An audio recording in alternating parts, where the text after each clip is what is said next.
Second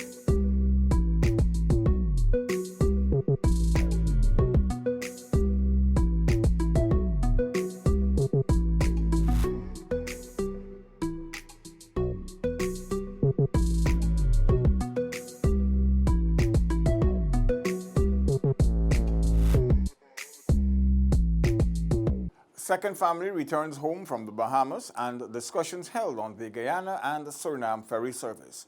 Welcome to InfoHub. It's Monday, September 23, the start of a new week. We have lots to tell you. The second family from the hurricane-devastated Bahamas arrived at the Chedijagan International Airport on Sunday evening.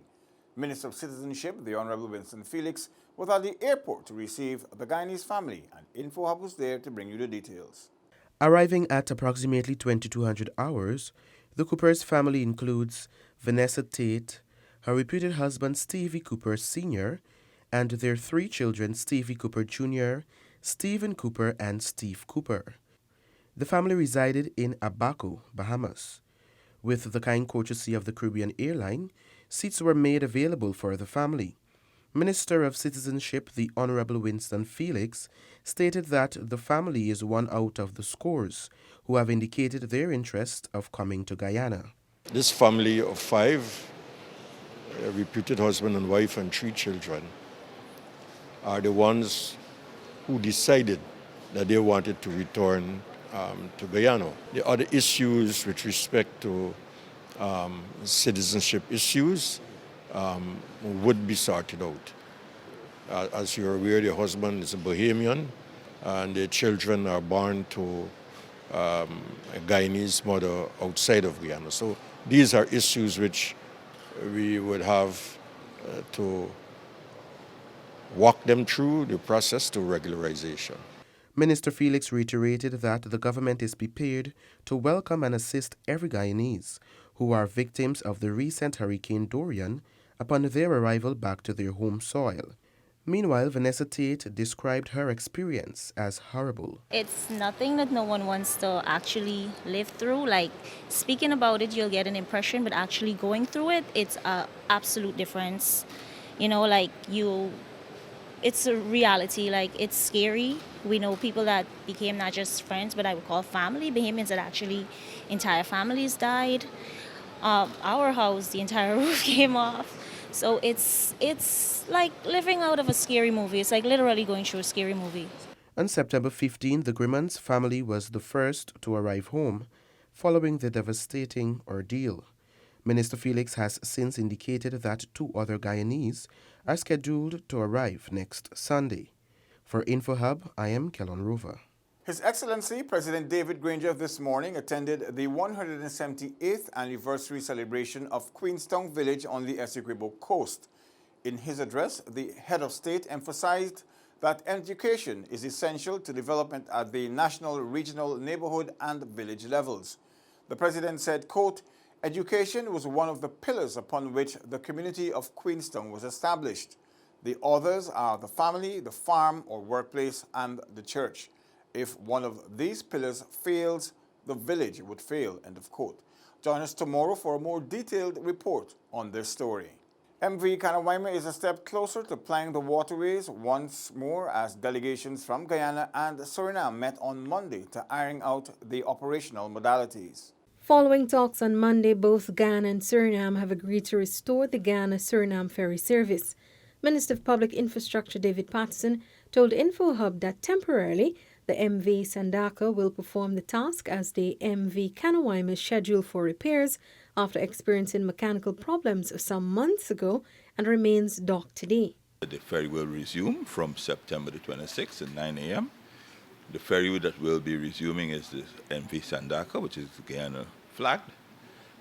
So that will resume to passengers and cargo and vehicles from 9 a.m. on September the 26th. Minister Patson says both teams have been able to agree on most of the matters discussed. However, there will be need for a review of the MOU signed between Guyana and Suriname some 20 years ago. At our invitation, the Minister Chukan came over so we can have an update on where we are at and what we can do to resume the service. It was a very good meeting. We were able to discuss several face-to-face several challenging issues, and we've agreed on almost all. And from that, and those that we could not agree today, we put a time frame and a mechanism to have it agreed. Meanwhile, Surinam's Minister of Public Works, Transport and Communication, Vijay Chotkan, says he is pleased with the outcome of today's discussions. We had a very fruitful meeting. We talked about a lot of issues that needed to be dealt with, like when to start the service. Right now, the Kanawaima is in the dock for repairments. Felicia Valenzuela, InfoHub. Parental involvement is key to the improvement of educational outcomes. Recognizing this, the Ministry of Education today held a seminar to engage parents. Held at the North Ramville Secondary, the engagement involved several parents, teachers, and students, a move which was commended by all present. Education Minister Dr. Nicolette Henry explained the seriousness in which the ministry takes its role in the process of educating Guyana's future. We want our students, irrespective of where they live and whatever their circumstances, to be exposed to the best possible education that we can offer them as a country and as a people. And so it is not by accident that we have established within the Ministry of Education a unit that engages and work and support parents to get that involvement, engagement, partnership, and collaboration.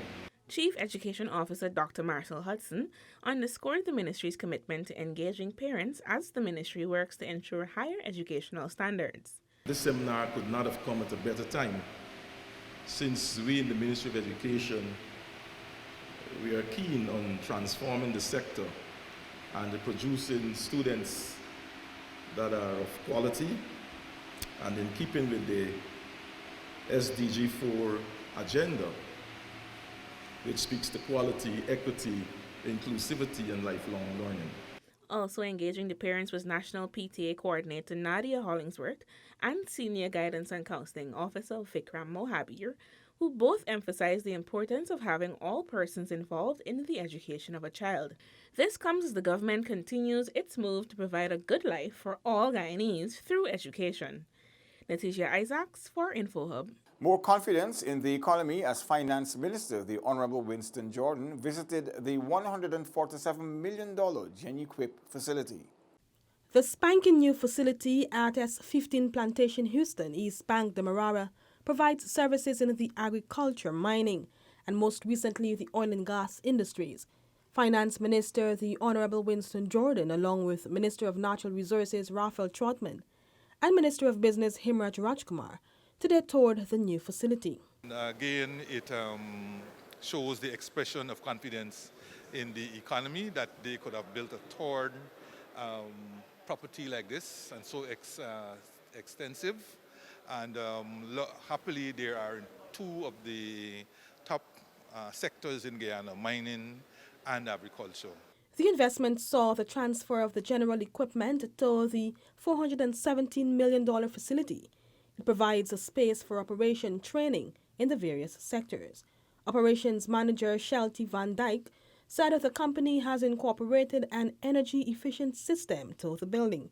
He also said the training opportunities afforded at the facility are second to none. In equipment business, equipment doesn't maintain itself. It has to be maintained by people. And so we are constantly training young people to be able to maintain heavy equipment for the mining, agriculture, also for the oil companies, which is then material handling and power generation. Minister Jordan reiterated the confidence of the local and international investors and encouraged the company to employ as much persons as possible from the local community. Reporting for InfoHub, Alexis Rodney. Still to come, Linden hosts Regional Agricultural Exhibition and Region 1 Sports Ground slated for major upgrades. Details of these after the break. Are you ready to embark on a truly epic adventure to an undiscovered corner of South America, where some of the most spectacular natural attractions are unveiled within a beautifully diverse landscape? From the wetlands and savannas to the ancient mountains, magnificent waterways, and lush, enriching rainforest, which provide a vast playground for some of the most exotic and breathtaking creatures on the planet, including many of the world's giant species. This untouched land of mystery and wonder serves up an exclusive experience for travelers. So are you ready for a new, awe-inspiring adventure? Welcome back to nature. Welcome to Guyana.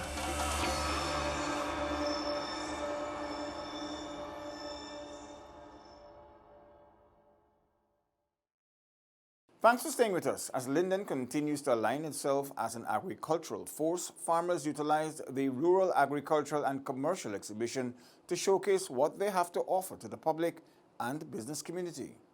While Linden is mostly known for its exploits in the mining sector, this recent shift to agricultural development is a welcomed one, as pointed out by Minister of Business Hemraj Rajkumar. I'm happy to see that there's a movement now to agriculture, the sector, because we must be able to produce our own food. I think food security of any country is paramount, and so it's very nice to see that there are members from Linden who take up the opportunity to be involved in agriculture.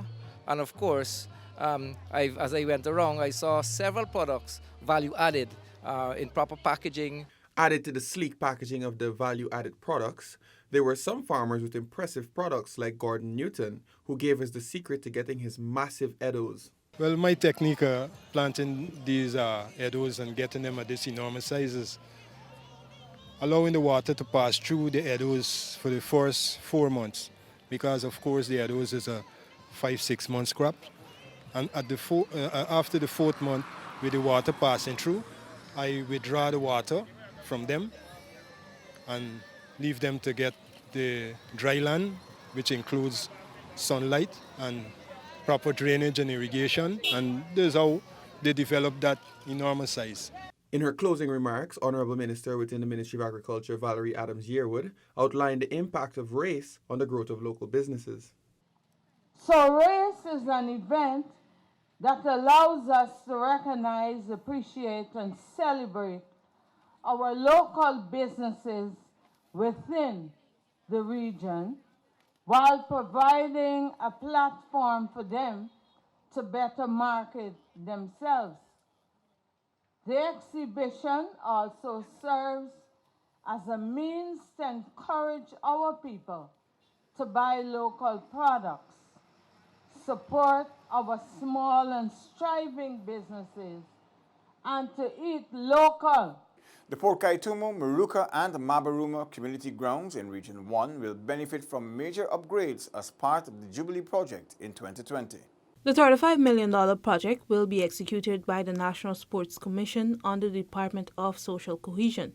According to Director of Sport Christopher Jones, the ministry's engineer has already inspected the areas and submitted their estimates. We're looking at essentially rehabilitating the fence, making the playing field accessible to play on, and of course the outfitting the entire ground with lights. Those are part of the project that we're going to do in time for the 2020 Jubilee program. Jones added that the goal is to create a space where the talents of the region's sportsmen and women can be nurtured. About 2 years ago, the Sports Commission outfitted the ground at Mabaruma with lights, which had the residents here in the Matakai sub-region having to travel to Mabaruma to play or any final game, which puts them at a disadvantage because at times you may have the champion team from perhaps Arakaka or Matthews Ridge or right here at Port Kaitumo, and having to leave their home and go and play in Mabaruma, the other team would have home advantage. So by outfitting the Port Kaitumo ground with lights, at least if the champion team is from Port Kaitumo, the games will be played here and they will have home advantage. It's very important, a big thing in the world of sports. At the recent government outreach in Port Kaitumo, Prime Minister Moses Nagamootoo handed over sports gear to the youths in the community. Seneca Thorne, Info Hub. We end our newscast with some highlights from the Heritage Games.